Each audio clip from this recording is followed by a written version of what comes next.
Bonjour et bienvenue sur le podcast Macom par 3, votre dose hebdo de motivation et de conseils pour communiquer sans vous épuiser.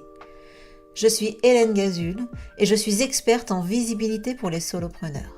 Il y a quelques années maintenant, j'ai quitté le salariat pour enfin créer le job qui correspond à mon équilibre de vie. L'occasion pour moi de constater qu'il ne suffit pas d'être expert dans son domaine pour être entrepreneur. Il faut être aussi comptable, commercial, informaticien, RH et évidemment communicant. Alors, j'ai choisi d'être la partenaire com des entrepreneurs multicasquettes que nous sommes tous.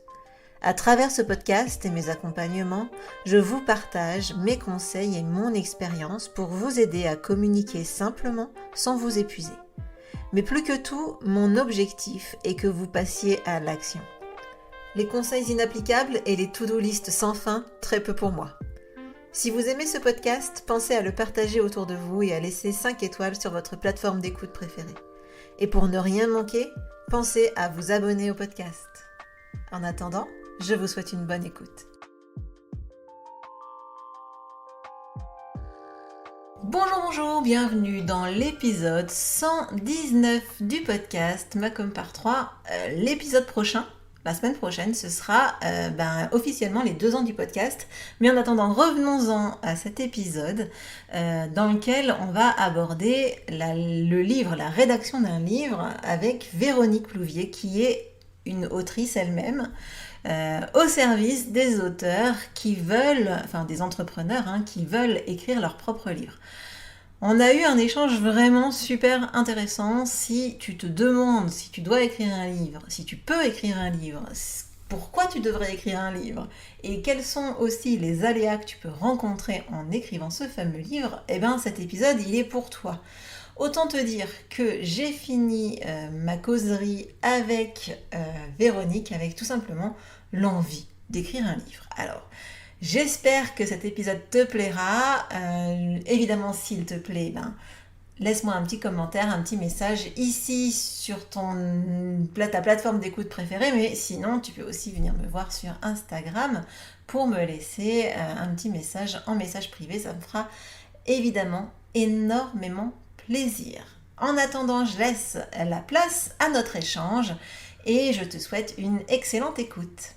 Bonjour Véronique, bienvenue sur le podcast. Je suis ravie de t'accueillir aujourd'hui. Bonjour Hélène. Donc toi, tu es également podcasteuse, il me semble ? Oui, absolument.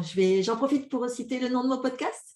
C'est Plume et Entreprise. Donc, c'est un podcast qui donne la parole aux entrepreneurs qui veulent devenir auteurs. Voilà. Bon, ça te permet comme ça de faire une introduction pour ta présentation. Si tu veux bien nous dire qui tu es, ce que tu fais comme activité, pour que les auditeurs ils sachent à qui je parle aujourd'hui. Voilà, donc je viens de parler de mon podcast qui parle d'écriture de livres pratiques et en fait c'est évidemment en lien avec mon activité puisque je suis moi-même auteur et que je coach depuis 6 ans les entrepreneurs qui veulent devenir auteurs et que je les coach dans l'écriture de livres pratiques et professionnels ou professionnels en fait, ça se regroupe. Donc en fait, pour expliquer brièvement de quoi il s'agit quand je parle de livres pratiques, je parle de livres d'information, donc de livres de non-fiction, de l'information en lien avec l'activité professionnelle. Par exemple, je coach des photographes, des architectes, des coachs, des formateurs, toutes les personnes qui habituellement travaillent soit en solo, soit ont un haut potentiel dans l'entreprise dans laquelle ils travaillent, qui veulent partager leurs connaissances, transmettre un message et puis gagner en visibilité. Et donc, le livre est un excellent moyen pour cela. Et donc, je les aide à mettre sur papier toutes leurs idées et à se faire publier ou à publier leurs livres. Ouais, et c'est tout l'objet de cet épisode de podcast, justement, comment on peut utiliser la rédaction d'un livre, en tout cas un livre, pour se rendre visible. Donc, merci beaucoup de partager avec nous ton expertise sur le sujet. Je crois qu'écrire un livre, ça a traversé l'esprit d'à peu près toute personne qui aime lire, en tout cas, j'imagine. Donc, du coup, la question, je me fais ma propre transition toute seule, j'adore. La question, du coup, que je voulais te poser, c'est qui peut écrire ce fameux livre pratique? Alors, tu viens de donner quelques exemples, tu viens d'un peu expliquer, mais imaginons là l'auditeur qui est en train de nous écouter, est-ce que lui, il peut ou pas écrire son livre? Qu'est-ce qui doit lui donner un signe qui peut éventuellement écrire son livre? Alors, je dirais que moi, j'aime bien dire que tout le monde peut écrire un livre à condition d'en avoir envie. Parce que quelque chose, c'est une aventure qui demande de la motivation, de l'engagement et du travail. Donc, personne ne vous oblige à écrire un livre, mais si vous en avez vraiment envie, si c'est quelque chose d'important pour votre activité ou pour aider les autres, hein, c'est souvent le moteur principal on a envie d'aider les autres. Donc, si c'est important pour vous, si vous sentez que c'est le bon moment, etc., vous êtes capable d'écrire un livre. Ça, je n'ai aucun doute sur le sujet parce que les livres d'information, en fait, ont cette particularité de ne requérir aucun talent littéraire. On n'a pas besoin d'avoir du style. Et on peut écrire, en fait, les meilleurs livres sont les livres qui sont écrits exactement comme on parle. Là, je suis en train de lire un livre qui s'appelle Foutez-vous la paix.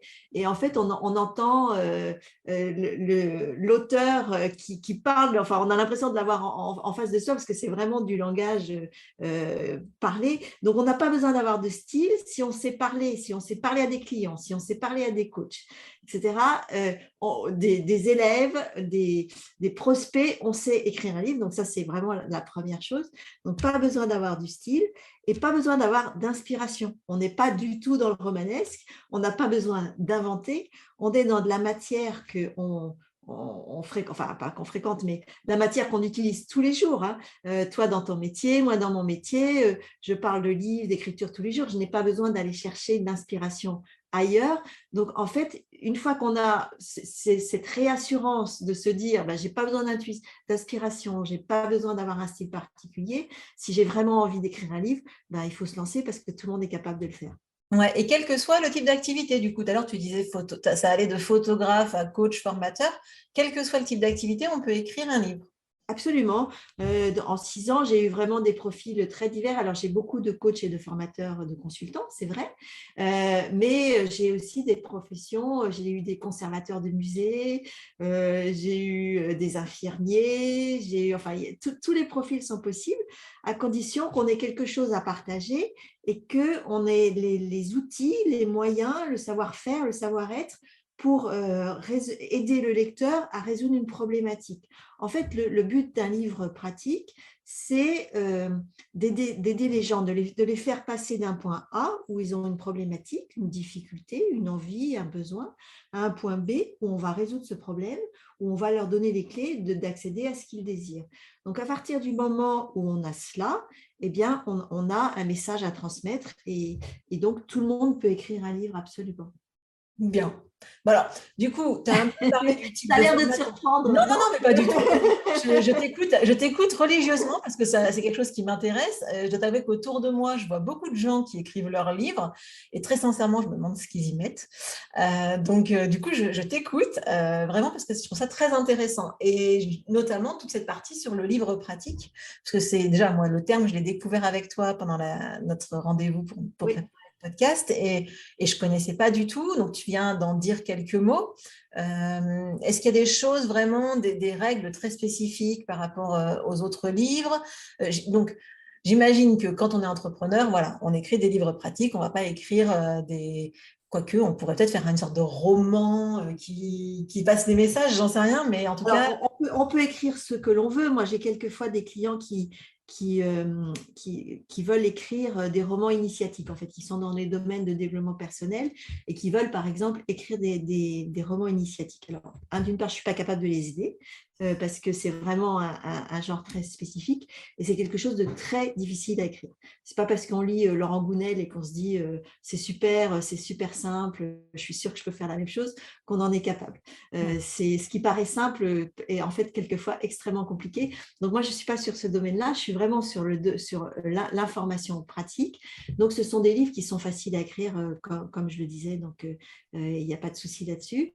Et alors j'ai oublié ta question, excuse-moi Hélène. J'allais dire concrètement, du coup, ça ressemble à quoi un livre pratique? Alors, dedans, il y a… C'est un livre qui, comme je le disais, va apporter des solutions. La tentation, donc voilà, je sais pourquoi je parlais de roman initiatique. Il y a quelquefois, on me contacte aussi, des entrepreneurs me contactent et ils me disent j'ai envie d'écrire un livre sur mon histoire pour inspirer les autres. Et Ah. là, je suis vraiment désolée de casser un mythe, mais votre histoire n'intéresse personne, d'accord? Donc, donc, à partir du moment où c'est intéressant si vous êtes déjà une vedette, si vous êtes déjà connu, si vous avez déjà une communauté, 300 000 personnes sur YouTube, etc., une grande notoriété, à ce moment-là, les gens peuvent s'intéresser à votre histoire et vous regardez le chemin parcouru et effectivement, vous pouvez votre histoire peut les inspirer. Mais autrement, en tant qu'entrepreneur, quel que soit… Moi, je rencontre des gens qui ont des parcours, mais juste fantastiques ou juste incroyables. J'entends des histoires formidables. Mais c'est formidable quand on est en conversation et qu'on se connaît et qu'on découvre la personne. Mais dans un livre, ça n'intéresse personne. Donc, si j'ai un message à faire passer aux auditeurs et aux auditrices, c'est si vous voulez écrire un livre pour gagner en visibilité, ne croyez pas que votre histoire soit inspirante. Écrivez un truc avec… l'idée, c'est que ça réponde à une requête des internautes. Donc, à une vraie question que vos clients se posent, que vos prospects se posent, pour que, en tapant les mots-clés, on puisse trouver votre livre. L'histoire de Véronique Plouvier n'intéresse personne et personne ne tapera jamais histoire de Véronique Plouvier. D'accord? C'est pas possible. Je veux dire, ça n'a aucun intérêt. En revanche, si on tape comment écrire un livre, on va tomber sur moi, sur mes bouquins, sur mon podcast. Et là, je donne de l'information et là, je gagne en visibilité et en crédibilité. Et c'est ça l'effet. Donc, un livre pratique va obéir à certaines règles. Donc, c'est ni un roman initiatique, ni un mémoire, ni une biographie. C'est vraiment un livre d'information. Donc, la vraie question à se poser, c'est qu'est-ce que je vais apporter comme valeur au lecteur ou à la lectrice auquel ou à laquelle je m'adresse. Donc, pour qui j'écris, pourquoi j'écris et qu'est-ce que je veux dire, quelle est la promesse du livre, qu'est-ce qui se passera à la fin du livre. Top. Et donc, dedans, il y a aussi bien de la rédaction, j'imagine, que parfois des tableaux, des schémas, des machins, enfin, tout ce que moi j'ai… Alors, ça va dépendre effectivement des sujets. Dans la plupart du temps, c'est vraiment du texte, mais il va y avoir des exercices ou des illustrations. Maintenant, pour reprendre il y a des cas très particuliers. J'ai accompagné une photographe, j'en parlais à l'instant, qui a écrit un livre sur la mode thérapie, qui s'appelle Laetitia Deveau. Je lui fais un peu de publicité. Un peu de pub, allez hop. C'est un projet magnifique où elle accompagne les patients, elle fait des photos de mode dans les hôpitaux pour aider à faire connaître les pathologies et montrer et changer le regard sur les gens qui sont porteurs de pathologies chroniques. Et donc, c'est un projet absolument formidable. Ben là, dans ce type de projet, elle a écrit ce livre pour convaincre le personnel hospitalier, les décideurs de se lancer dans une opération de mode thérapie.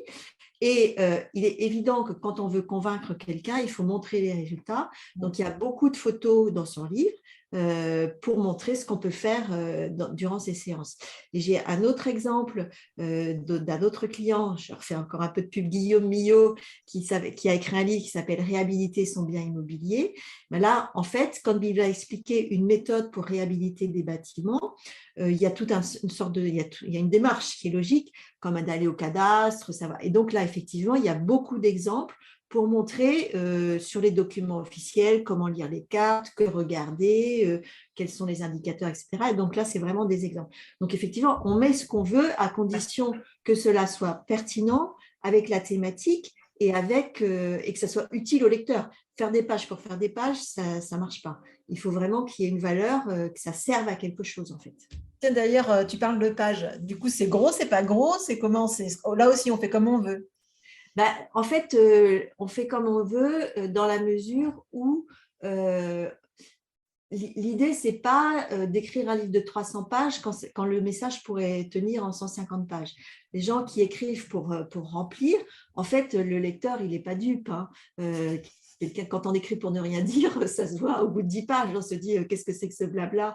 Donc, il y a un équilibre à trouver entre je suis très synthétique et j'ai tout dit en 50 pages parce que j'y vais à fond et trop rapidement. Et puis, je vais délayer tellement le message qu'en fait, on ne l'aperçoit plus. On ne l'aperçoit plus. Et donc, j'ai des livres, des clients ont écrit des livres qui font 120 pages, 130 pages, et c'est parfait parce que tout est dit, tout est illustré, il y a les exemples. Puis il y a des livres qui sont plus importants parce que la thématique le nécessite. Alors, ce qu'on peut juste dire, c'est que en dessous de 150 pages, je dirais, c'est pas tout à fait un livre, quoi. Après, on peut jouer sur le format, etc. Tout simplement parce qu'il va y avoir des problèmes de fabrication. Après, c'est plus un cahier, etc. Mais si on va vers l'auto-édition, si on fait en faire un livre de 100 pages, il y aura tout simplement un problème pour coller les pages quand il y a un dos qui est trop étroit, ou même un problème de maquette, parce que s'il n'y a pas le dos du livre, hein, c'est là où on voit le titre et le nom de l'auteur, c'est la partie visible dans la bibliothèque. En fait, s'il n'y a pas d'épaisseur, on ne peut rien mettre pour faire la maquette, c'est super dur. Donc, voilà. Donc, des problématiques techniques presque. Après, c'est technique, absolument. Alors maintenant qu'on a bien parlé de toute la mise en place, on sait ce que c'est, on sait qui peut écrire un livre, la question que je voulais te poser, et c'est pour ça que tu es là, hein, c'est quoi les bénéfices d'écrire un livre du coup? Les bénéfices pour un entrepreneur, parce que bon, nous, enfin, ici, les auditeurs sont des entrepreneurs. Donc, c'est quoi le bénéfice pour un entrepreneur d'écrire son propre livre? Alors, il y a des bénéfices, alors ils sont énormes et divers. Alors, il y a d'abord des bénéfices personnels. On va commencer par ça, parce qu'on n'y pense pas forcément. Mais en fait, écrire un livre, c'est quelque chose qui fait grandir et qui laisse pas… Enfin, je veux dire, il y a un avant et un après.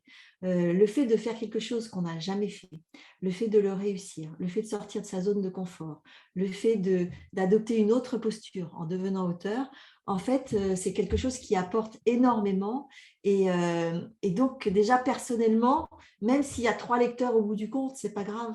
Le fait d'avoir écrit un livre et d'avoir réussi à le publier ou à le faire publier, c'est quelque chose d'assez extraordinaire. Maintenant, et il y a des gens qui recherchent ça. Hein. J'ai des clients qui ont toujours rêvé d'écrire un livre et qui me disent, moi, je veux juste arriver au bout du projet, etc. Ça peut être une motivation. Si on parle vraiment d'entrepreneuriat, le livre va apporter, tu t'en doutes, de la visibilité, de la crédibilité et de l'impact. Donc, visibilité, quand on publie un livre, il est sur les moteurs de recherche, il va se retrouver sur Amazon, s'il y a un éditeur dans les librairies, etc. Donc, la visibilité va être immédiate parce qu'on va toucher à un public plus large que celui auquel on s'adresse habituellement. On a des vitrines qui sont différentes, hein, parce que si on n'a pas de livre, on n'est pas sur Amazon, on n'est pas sur des sites en ligne, on n'est pas… un livre, c'est une actualité qui va intéresser les podcasteurs. Hein. Qu'est-ce qu'on fait aujourd'hui? C'est aussi à l'occasion de la sortie de mon livre qu'on s'est rencontrés, etc. Donc, c'est aussi une visibilité. Ça intéresse les journalistes, ça intéresse les blogueurs. Voilà, on va pouvoir contacter ou être contacté à l'occasion de la sortie d'un livre par des personnes auxquelles on ne parle pas habituellement et qui permettent aussi d'avoir une visibilité qui est amplifiée parce que ces personnes-là ont des publics ou des lecteurs. Donc, il y a de la visibilité qui va être immédiate. En termes de crédibilité, c'est très important parce que on peut, je dirais, pour faire très simple, on peut faire illusion lors d'un entretien découverte, par exemple, ou lors d'une rencontre de réseau, etc., parce qu'on va se parler pendant 10 minutes et puis que le courant passe bien, etc. Et puis finalement, la personne, on n'a pas eu le temps de poser toutes les questions ou on revient sur une impression, ou on peut faire mauvaise impression aussi parce qu'on a raté ce jour-là quelque chose. Ça peut aller dans les deux sens. Quand on a un livre entre les mains, un livre, c'est en fait on ne peut pas tricher. Le lecteur, il vous accorde toute son attention et on parlait de livres trop longs ou livres trop courts. Les livres trop longs, du blabla, on se fait une opinion sur la personne. Le ton, on aime ou on n'aime pas, mais quand on aime vraiment. Quand l'auteur apporte des solutions, on se dit, tiens, cette personne-là est quelqu'un de compétent. Voilà, donc il y a quelque chose qui va se passer. Et puis la crédibilité, il y a aussi, je dis un peu les choses dans le désordre, mais c'est pas grave, Hélène. Moi, ça me va. La crédibilité, elle arrive aussi parce que on est dans une société, dans une civilisation où l'écrit fait foi, en fait. Et donc, ce qui est écrit, on le croit et c'est validé, on voit qu'il y a des recherches, etc. Donc, tout ça va jouer en faveur de l'auteur, en fait, pour lui donner une aura qu'il n'aura pas simplement en faisant des vidéos ou en écrivant des posts. Toute l'information est disponible partout, tout le temps. Je peux prendre n'importe quel sujet et au bout de 10 minutes de recherche Internet, j'ai mes réponses et je peux fouiller toute la nuit et j'aurai une somme de connaissances. Sauf qu'il se passe un truc, c'est qu'on ne croit pas ce qu'il y a sur Internet. On recherche, mais on n'y croit pas à 100%. Alors que dans un livre, l'information est validée, revue, corrigée. Parce que je parlais avec une cliente la semaine dernière, elle me dit, mais c'est fou, parce qu'en fait, on connaît les choses, on les utilise tous les jours, mais quand on écrit un livre, on vérifie tout. C'est-à-dire, on va retrouver ses sources, parce qu'il ne faut pas écrire n'importe quoi. Donc, on va retrouver ses sources, on va retrouver les chiffres, on va vérifier que c'est bien la bonne théorie, etc. Donc, tout ça contribue en fait à faire quelque chose de très solide, une information très solide qui contribue à ta crédibilité et qui en même temps accroît ton expertise. Hein. On parlait de grandir. Ah ouais, du coup. Une façon d'accroître son expertise, parce que dans un livre, il y a toujours des parties où on est un peu plus faible. Là, si je prends mon livre donc, là, qui vient de paraître chez Gérézo, eh ben, en fait, il y a une partie où je parlais des contrats d'éditeurs. Donc, les contrats d'éditeurs, moi, ce n'est pas ma spécialité. Bien sûr, j'ai publié plus de 10 livres, bien sûr, j'ai signé des contrats d'auteur, etc. Mais je ne suis pas juriste, etc. Donc, mais je ne me suis pas dit, tiens, je ne vais pas en parler parce que je ne sais pas quoi dire, en fait. Je suis allée chercher l'information, j'ai rencontré les gens qui savaient, j'ai fait relire par des juristes, etc. Donc, en même temps, moi, j'ai fait grandir mon expertise et sans que je sois capable de donner des conseils, je m'en garderai bien, mais en tout cas, je peux en parler en connaissance de cause, donner les points de vigilance, etc. Donc, en fait, moi, j'ai aussi grandi, alors que ça fait plus de 20 ans que j'écris, j'ai aussi grandi en écrivant ce dernier livre parce que je continue à chercher l'information et donc à enrichir mes connaissances. Top. Bon, alors, ça fait beaucoup d'avantages, mais c'est vrai que du coup, ça donne vraiment envie. Je crois que je vais finir, je vais écrire mon... Non, je vais finir l'épisode, je vais écrire mon livre. Tu sais à qui t'adresser si tu as besoin. Exactement, mais je vais commencer par partir en vacances, après on verra. Et parce, alors, on enregistre, à chaque fois je précise, mais on enregistre l'épisode au mois de juillet, alors qu'il va être diffusé fin août. Donc voilà, donc c'est pour ça. Donc maintenant que tu nous as mis l'eau à la bouche, on va quand même parler vrai, parce que… J'ai parlé vrai jusqu'ici. Hein. Oui, on va parler vrai dans le sens… on va pas dire que le positif, on va aussi parler des contraintes, des difficultés qu'on peut rencontrer en écrivant un livre, parce que tu l'as dit, c'est du travail, donc il ne faut pas se lancer dedans en disant « Allez, ça va bien se passer ». Enfin, certainement, ça peut très bien se passer, mais en tout cas, quelles sont les difficultés qu'on peut rencontrer?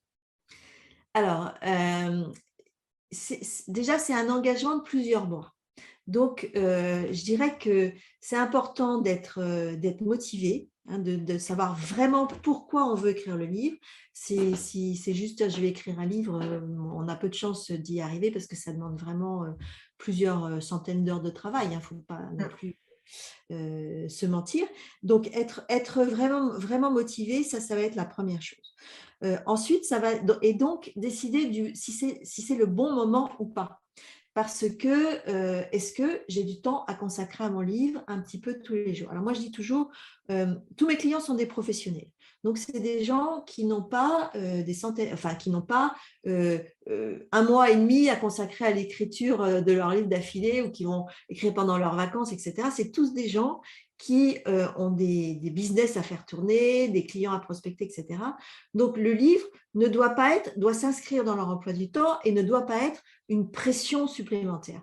Donc, l'idée, ça va être d'écrire un petit peu tous les jours, mais il faut quand même être capable de dégager ce temps, cette heure tous les jours pendant 3 mois, 4 mois pour pouvoir arriver au bout. Si on est en plein lancement de produits, si on est en formation 3 jours sur 7, etc., c'est peut-être pas le bon moment de commencer l'écriture de son livre. Donc, ça va être la première partie, la première difficulté, ou en tout cas, premier point de vigilance, c'est le temps. Est-ce que c'est le bon moment? Et est-ce que j'ai 1 heure par jour à consacrer à mon livre pendant 3 ou 4 mois de manière à pouvoir avoir le premier jet, en tout cas. Donc, ça, c'est la première chose. Ensuite, il peut y avoir des peurs qui surgissent. Il peut y avoir le syndrome de l'imposteur, donc on se dit qui suis-je pour écrire ce livre, C'est etc. clair. Donc Mm. ça peut être quelque chose qui peut surgir.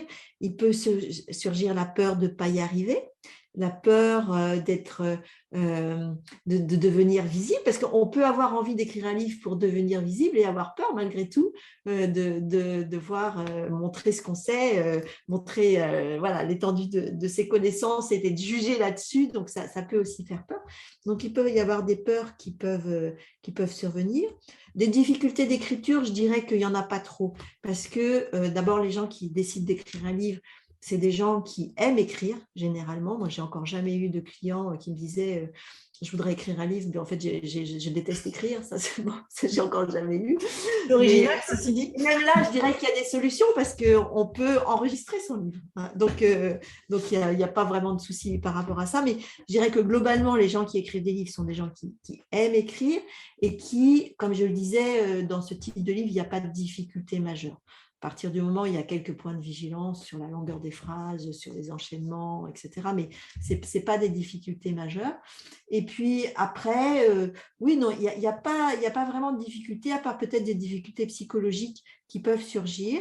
Et puis, certaines personnes ont besoin d'un cadre, d'avoir des feedbacks. Donc, c'est aussi à ça que je sers, puisque le cadre, c'est un cadre temporel, et puis c'est des rendez-vous, etc. Donc, voilà, on peut très bien écrire son livre seul, je le dis vraiment à tous les auditeurs et toutes les auditrices, ce n'est pas un problème, mais si on veut aller plus vite, en fait, c'est chouette d'avoir un cadre et d'avoir quelqu'un à ses côtés pour avoir des échanges et puis pour se dire qu'il y a des rendez-vous. Donc, si on arrive sans avoir rien fait, c'est un petit peu dommage, etc. Donc, c'est une façon d'aller plus vite et d'avoir un feedback voilà, plus rapide pour être sûr d'aller dans la bonne direction, je dirais. Voilà. Et par rapport à... Moi, j'imaginais que dans les difficultés que tu allais me donner, par exemple, il pouvait y avoir l'édition, justement. Parce qu'en fait, ça fait partie des peurs, notamment, moi, je pense, si je devais écrire un livre, bah, c'est bien mignon, cette histoire, mais une fois qu'il est écrit, si c'est pour qu'il reste dans l'ordinateur parce que personne ne veut l'éditer, alors tu te parlais d'auto-édition également. Enfin, voilà, donc il y a cette partie-là aussi, non ? C'est une problématique qui existait il y a 20 ans ou 25 ans, quand j'ai commencé à écrire. Voilà, si l'éditeur n'acceptait pas le livre, voilà, on restait avec son livre sur les bras et il n'y avait pas beaucoup de solutions. Maintenant, il y a un truc super chouette pour les entrepreneurs moi, je suis à 100% pour l'édition, mais aussi à 100% pour l'auto-édition, parce que c'est une solution qui peut être tout à fait adaptée aux entrepreneurs. C'est-à-dire qu'on peut être, par exemple, sur un secteur de niche. Alors, je replace le contexte. L'éditeur, ce n'est pas un mécène, et il n'édite que des livres quand il a l'espoir de gagner de l'argent dessus. Donc, pour gagner de l'argent, il faut qu'il y ait un marché. On est d'accord, c'est comme tout.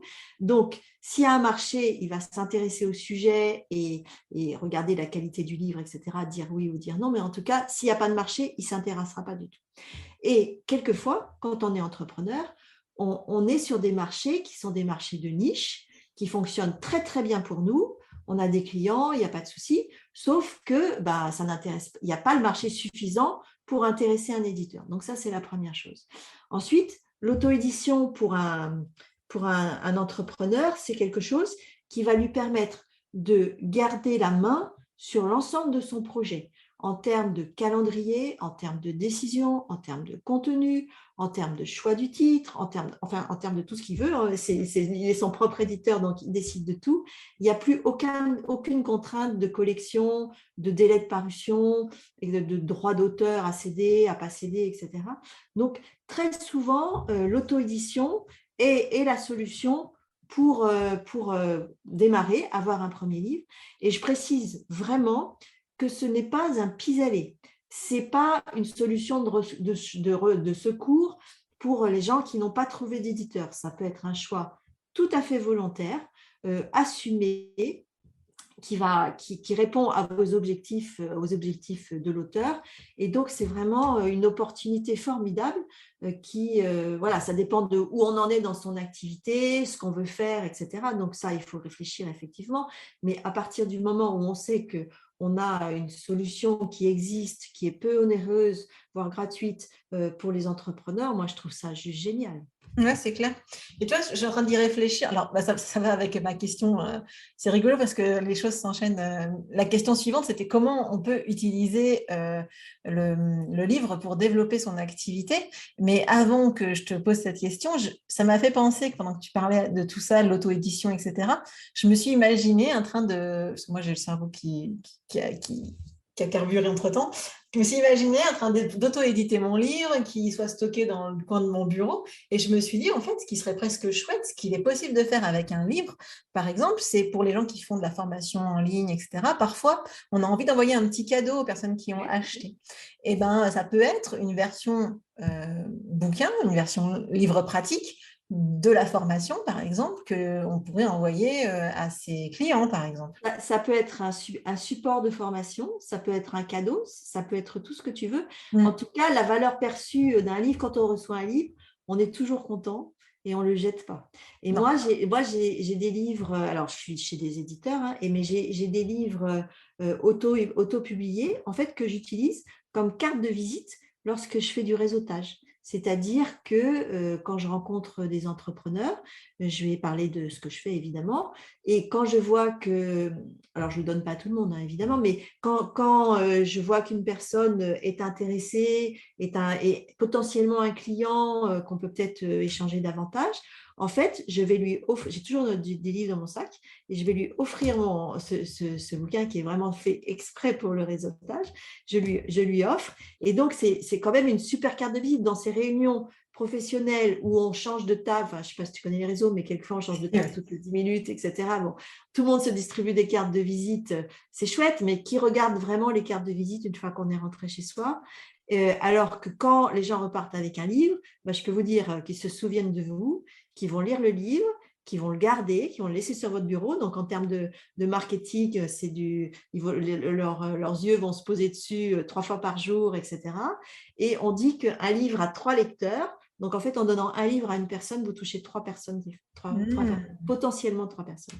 Okay. Donc non, c'est vraiment une possibilité très importante. On peut faire ce qu'on veut, effectivement, avec un livre. Et quand on est en autopublication, moi, je dis, ne vendez pas vos livres, donnez-les. Donnez-les comme des bonbons parce que ça circule, ça reste, ça ne coûte rien en fabrication. En auto-édition, ça revient à 3 euros, 4 euros. Donc, c'est vraiment rien du tout. Ça ne vaut pas le coup de les garder pour soi. Si vous donnez des livres, même si vous en donnez 10, vous en donnez 15 à 3 euros, et que vous vendez par derrière un coaching à 3 000 ou un produit ou une étude à 10 000, etc., faites le retour sur investissement et voilà, le calcul est vite fait. Donc là, on est vraiment dans le cadre de l'entrepreneuriat, mais c'est vraiment ça en fait. Ouais, c'est clair. Après, juste dans le sac, c'est un tout petit peu plus lourd que les cartes de visite quand même. Oui, mais on n'est pas obligé d'en avoir 10. Et alors, du coup, comment on l'utilise? Donc, tu nous a donné l'idée de l'utiliser, entre guillemets, comme carte de visite, mais on peut l'utiliser comment également pour développer son activité? On peut l'utiliser en conférence, on peut l'utiliser en prospection. Moi, j'ai voilà, quand tu vas voir des clients, tu peux après, tout est possible. Moi, je dis toujours à mes clients, soyez un peu ninja pour trouver la solution, parce qu'il n'y a pas de solution en termes d'entrepreneuriat. Chacun connaît son marché, chacun connaît où trouver ses clients. Et donc, alors il y a des histoires extraordinaires, par exemple. Alors, c'est des exemples américains, mais des gens qui laissent leurs livres dans les Starbucks. Parce que dans les Starbucks, on peut lire, il y a des bibliothèques, etc. C'est comme si vous laissiez votre carte de visite dans les endroits où il y a énormément de passages. Il y a des gens qui écrivent des livres sur le divorce, etc. Et qu'est-ce qu'ils font? Ils vont voir des avocats et ils leur disent, est-ce que je peux mettre mon livre dans votre salle d'attente? Oui, il y a des coachs pour divorce, etc. Donc, c'est complémentaire de ce que font les avocats sans être concurrents, ou qui les vendent à des avocats. Les avocats en achètent 10, 20, 30. Avec l'auto-édition, vous pouvez même personnaliser la couverture. Et en fait, c'est un cadeau que l'avocat va faire à ses clients. Voilà. Après vraiment, tout est imaginable, envisageable. Bon, il y a les circuits classiques, hein, Facebook, les réseaux sociaux, les dédicaces, les salons du livre, etc. Tout ça, c'est classique. Mais il y a aussi moyen de faire les choses, s'amuser, en fait, se dire comment Alors, je vais faire pour placer mon livre. Ouais. ouais, c'est classique pour toi, hein, mais alors nous, le salon du livre, tu vois, par exemple, ou les séances de dédicace, on n'y avait pas pensé, tu vois. Donc D'accord. voilà, c'est vrai que c'est très intéressant et il y a moyen d'effectivement bien s'amuser par rapport à ça. Ouais. Après, il faut assumer de le donner. Et C'est pas pourquoi bah, on ne l'assumerait pas? un petit côté, je sais pas, est-ce qu'on on se sent à l'aise de donner, tu sais, c'est toujours ce même syndrome. Mais je pense qu'une fois qu'on l'a battu, le syndrome de l'imposteur pour écrire le bouquin, on n'est pas non plus sujet au même syndrome au moment de le donner, enfin, j'espère.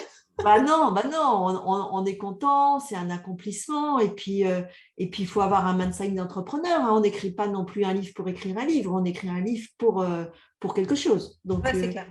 Donc, à partir du moment où on est dans cette logique, il n'y a pas de… Puis ça demande de l'investissement de temps, d'énergie, etc.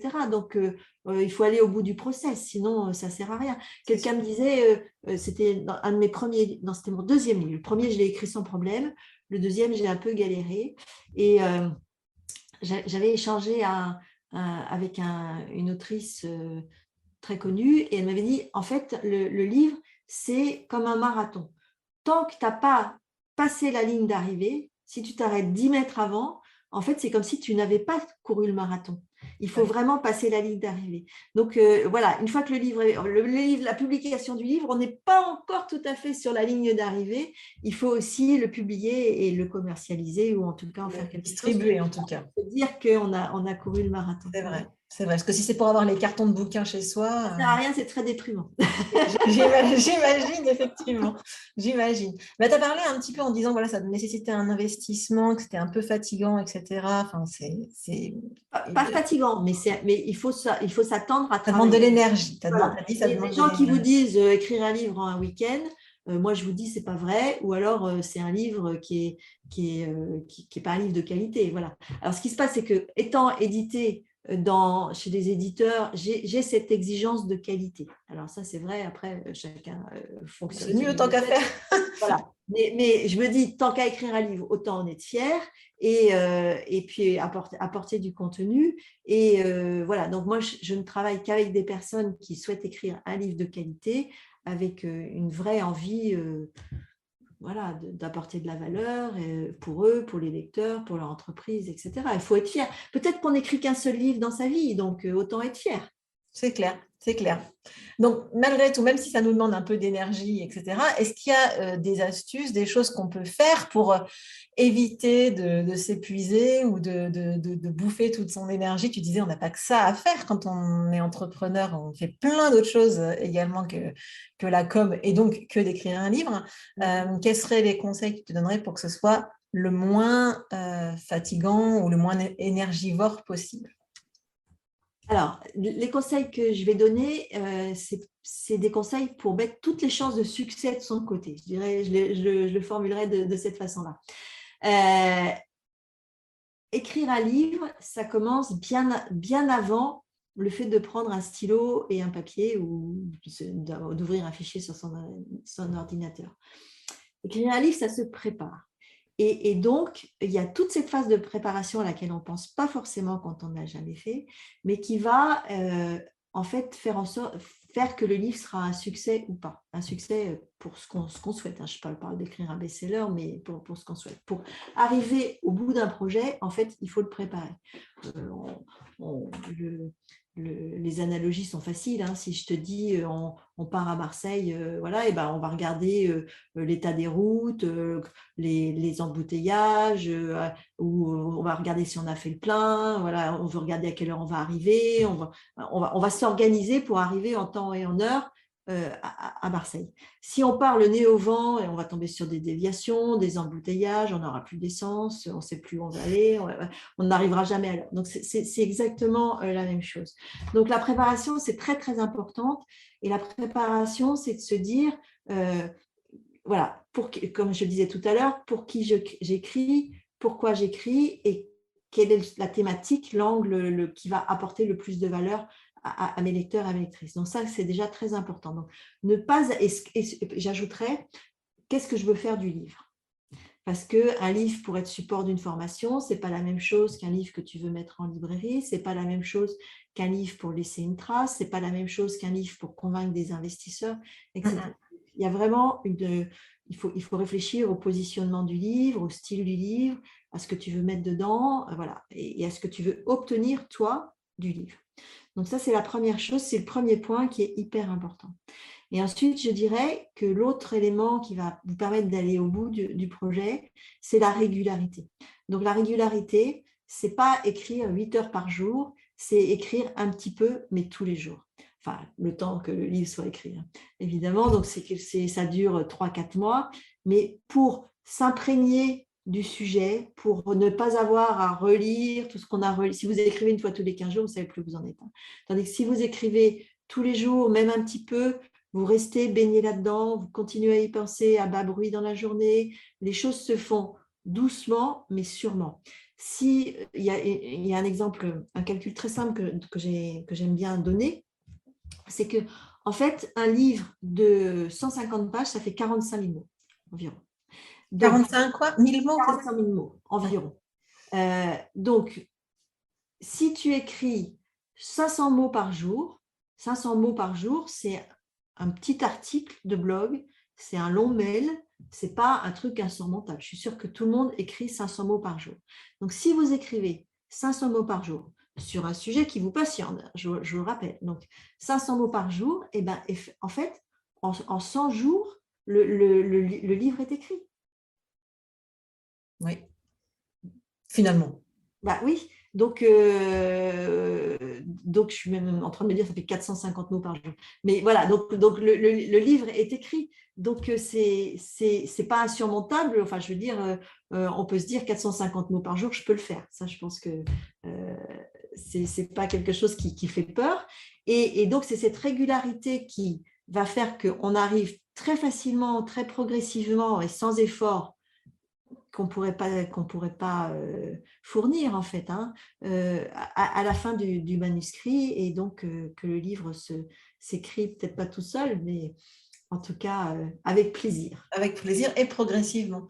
Ouais. En plus, à l'ère de la création de contenu, avec tout ce qu'on crée partout, etc., les 500 mots par jour, je pense qu'on y est largement en fait. On le fait Tout à fait. Oui, on le fait déjà sans problème, quoi. Donc, ouais.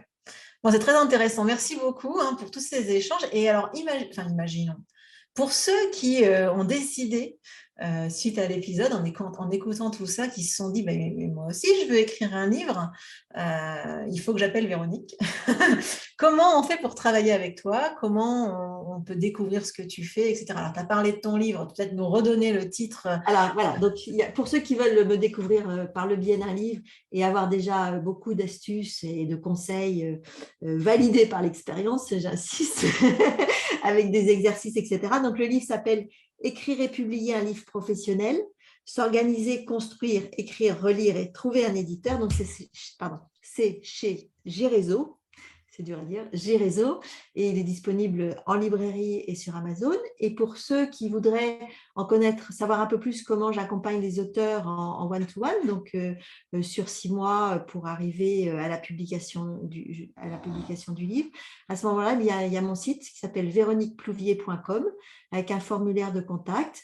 Et voilà, si les gens me contactent, surtout qu'ils n'hésitent pas à dire que c'est suite à cet épisode, et je leur réserverai une petite surprise. Ah bah top, merci, c'est gentil. Alors je mettrai le lien, d'ailleurs je mettrai plusieurs liens dans les notes de l'épisode, comme ça on pourra retrouver ton site, on pourra retrouver ton livre et découvrir plus facilement, comme ça ira plus vite pour pouvoir rentrer en contact avec toi. Merci vraiment beaucoup parce que j'ai appris plein de choses. C'est toujours appréciable d'apprendre plein de choses. Ça a forcément titillé un peu ma curiosité, ma créativité, enfin bref. Donc, c'est très intéressant. Merci pour tout ce que tu as transmis durant cet épisode. Ça a été un plaisir. Merci beaucoup. Et puis, bien sur ce, je vous dis à tous une très bonne semaine et je vous dis à la semaine prochaine pour le prochain épisode du podcast. Ciao! Au revoir.